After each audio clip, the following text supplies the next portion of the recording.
The night I won the Turner Prize, the most prestigious award in contemporary art, I stood on a stage in London surrounded by flashing cameras and thunderous applause, and I thought my life had finally begun.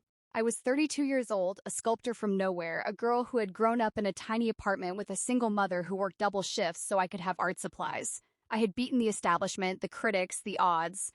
Standing there in my borrowed dress, holding that gleaming trophy, I had no idea that the people clapping loudest were the ones already planning my destruction. I had no idea that the man who had discovered me, nurtured me, and called himself my mentor was about to become my executioner. My name is Isabella Rossi, and I believed in genius. I believed that talent would always be recognized, that hard work would always be rewarded, that the people who loved you would never hurt you. I was wrong about all of it. My journey began in a cramped studio apartment in Queens where my mother worked as a cleaner, and I taught myself to sculpt from clay I dug out of vacant lots. She sacrificed everything for me, working herself to exhaustion so I could have art classes and supplies and a chance at something better. When I got into the Rhode Island School of Design on a full scholarship, she cried for a week. When I graduated with honors and moved to New York to pursue my dream, she told me she was proud of me every single time we spoke. She never lived to see me win the Turner. She died of cancer 3 years before that night, holding my hand in a hospital bed, telling me to never give up. I kept that promise. I thought I was honoring her. I didn't know I was walking into a trap. The man who changed everything was named Julian Croft. He was a legendary art dealer with galleries in New York, London, and Hong Kong, a man who had discovered some of the biggest names in contemporary art. He found me at a small gallery show in Brooklyn, bought 3 pieces on the spot, and told me I had the rarest kind of talent. I was 28, desperate for validation, and he was everything I wanted to be.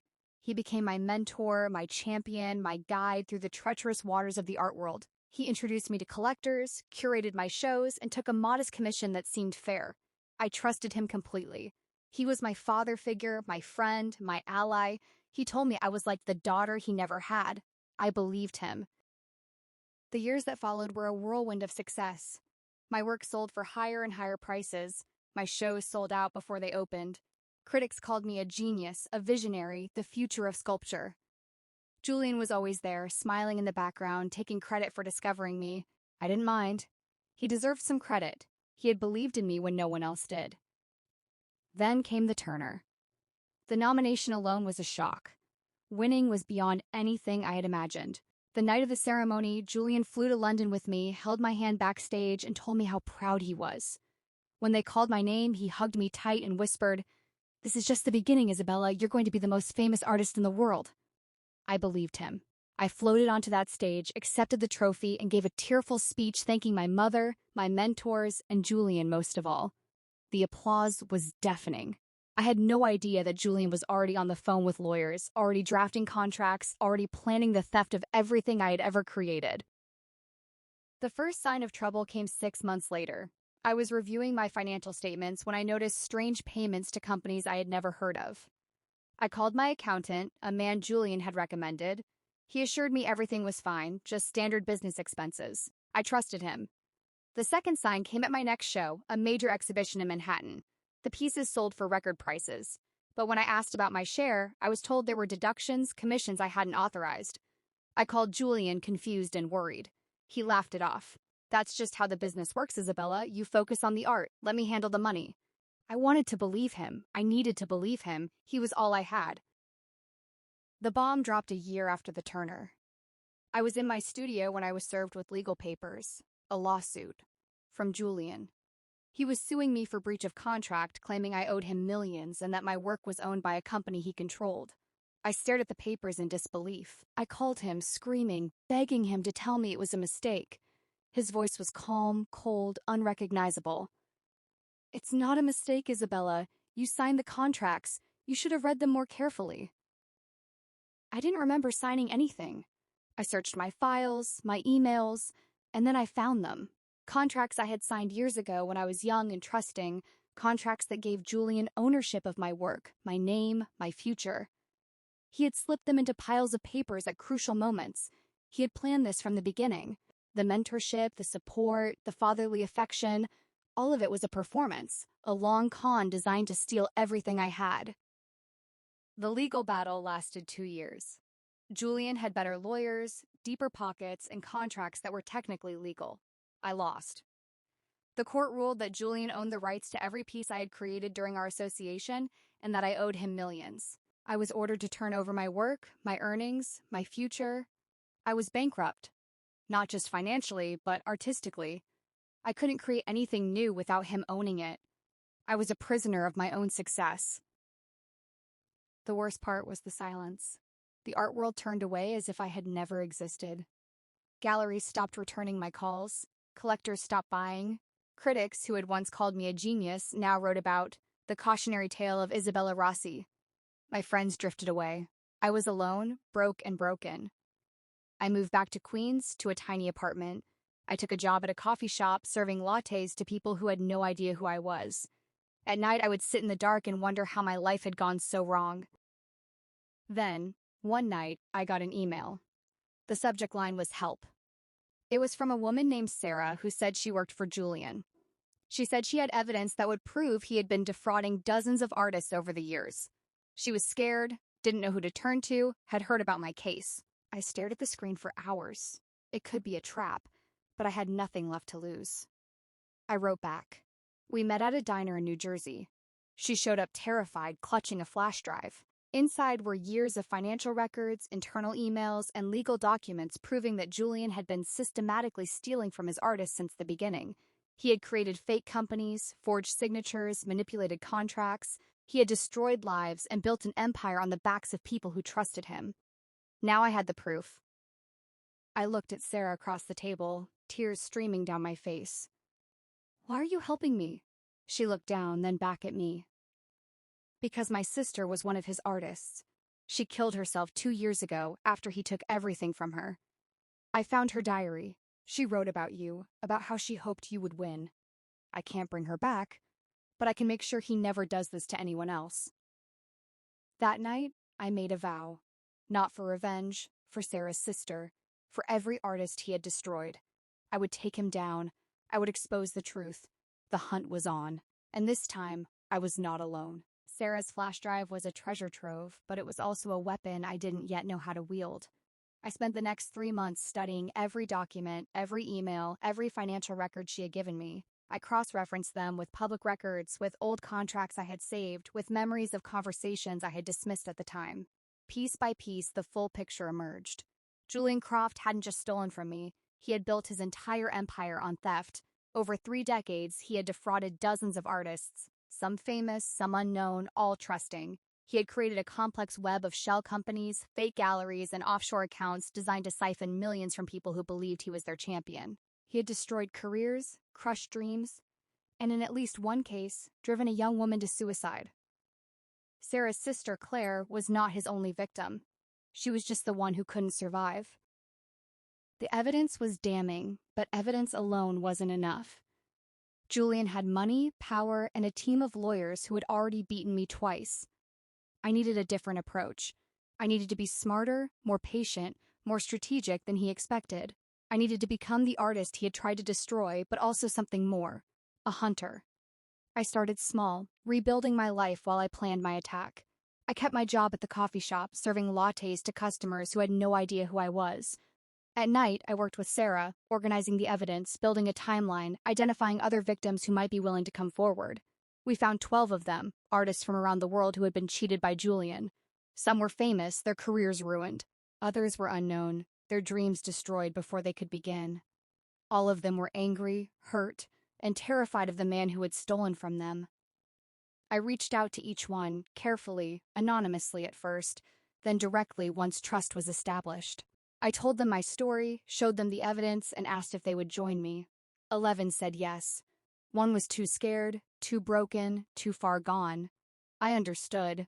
I had been there. The next phase was the media. I had learned from my first legal battle that fighting in court was slow, expensive, and unpredictable. Julian could outspend me, outlast me, outmaneuver me, but he couldn't outrun public opinion. He couldn't hide from the truth once it was exposed to the light. I reached out to Rebecca, an investigative journalist I had met years ago at an exhibition, a woman with a reputation for fearlessness and integrity. She had written about my case when I lost, expressing sympathy but also caution. Now I gave her the full story, the documents, the victims, the timeline. She spent 6 months investigating, verifying, building a case that would stand up to any scrutiny. When she finally published her article, it was a bombshell. The Art of Theft: How Julian Croft Built an Empire on Stolen Dreams. The response was immediate and overwhelming. Galleries canceled his shows, collectors demanded refunds, artists he was still representing fled to other dealers. The art world, which had worshipped him for decades, turned on him with a fury that was breathtaking to witness. Julian fought back, of course. He hired crisis PR firms, gave interviews denying everything, threatened to sue anyone who repeated the allegations. But the evidence was too strong, the victims too numerous, the public outrage too intense. One by one, his allies abandoned him. His galleries closed, his reputation crumbled, and then came the legal consequences. The FBI opened an investigation, Interpol got involved, countries where he had hidden money began to cooperate with prosecutors. He was looking at decades in prison, the destruction of everything he had built, the loss of his freedom, his fortune, his future. I watched it all from my tiny apartment in Queens, working my coffee shop job, living my anonymous life, and I felt something I had not felt in years: peace. But I wasn't finished. Not yet. There was one more thing I needed to do. I reached out to the 11 artists who had joined me, and I proposed something unprecedented. We would create a new gallery together, owned and operated by the artists themselves, with profits shared equally and decisions made collectively. It would be a model for a different kind of art world, one where creators had power, where trust was earned, where exploitation was impossible. They agreed. We pooled our resources, meager as they were, and we found a small space in Brooklyn, a former warehouse that needed work but had good light and good energy. We called it the Phoenix, a symbol of rising from the ashes of what Julian had done to us. The opening night was the most emotional night of my life. The space was packed with collectors, critics, and art lovers who had come to support us. The work on the walls was extraordinary. Pieces created by artists who had been told they were nothing, who had been robbed and dismissed and forgotten. Now they were showing the world what they could do. I stood in the corner of that crowded room, watching people admire the art, listening to the hum of conversation and laughter, and I thought about my mother. I thought about Sarah's sister, Claire. I thought about every artist Julian had hurt. I hoped they could see this somehow, wherever they were. I hoped they knew that their suffering had not been in vain. Julian's trial began 6 months later. I didn't attend. I didn't need to. I had given my testimony in depositions, provided my evidence, done my part. Watching him in person would have been a distraction, a drain on energy I needed for building something new. But I followed the news, read the updates, and when the verdict came back guilty on all counts, I felt a quiet satisfaction that had nothing to do with revenge. It was justice. Real, undeniable, long overdue justice. He was sentenced to 15 years in federal prison, ordered to pay restitution to every artist he had defrauded, and stripped of every asset they could find. It wasn't enough. It could never be enough, but it was something. The Phoenix grew over the next few years. We moved to a larger space, then another. We added more artists, built a reputation for integrity and excellence, became a model for ethical galleries around the world. I served as director for the first 5 years, then stepped back to focus on my own work. The sculpture I had been unable to create during my years of legal battle came flooding out of me, piece after piece, each one a meditation on trust, betrayal, and redemption. Critics called it my best work, the mature expression of a talent that had been tested and proven. I didn't care about the critics anymore. I cared about the work itself, about the joy of creating, about the community of artists who had become my family. Sarah and I remained close. She became the gallery's operations director, using the skills she had learned in Julian's office to build something positive. We talked often about her sister, about the weight of guilt she had carried, about the healing that comes from turning pain into purpose. She told me once that helping me, helping us, had saved her life. I told her the same was true for me. We saved each other. That's what art does, I think. That's what community does. That's what happens when people who have been broken decide to build something together. The night of the 10th anniversary of the Phoenix, we held a gala at our largest gallery. Hundreds of people came, artists and collectors and critics and friends. I gave a short speech, thanking everyone who had made it possible, and then I introduced a new piece. It was a sculpture of a woman rising from flames, her arms outstretched, her face turned toward the sky. I called it Claire. Sarah was in the front row, tears streaming down her face, and when I finished speaking, she stood and hugged me so tight I could barely breathe. We stood there for a long time, holding each other, surrounded by people who understood what that moment meant. The woman Julian had destroyed, the woman who couldn't survive, was finally seen, finally honored, finally remembered. That's the legacy I built. Not the Turner Prize, not the galleries, not the money. A community of artists who support each other, a space where trust is sacred and exploitation is impossible. A way of honoring the ones who didn't make it by building something that ensures no one else will suffer as they did. That's the price of genius, that's the cost of trust, and that's the victory that matters most.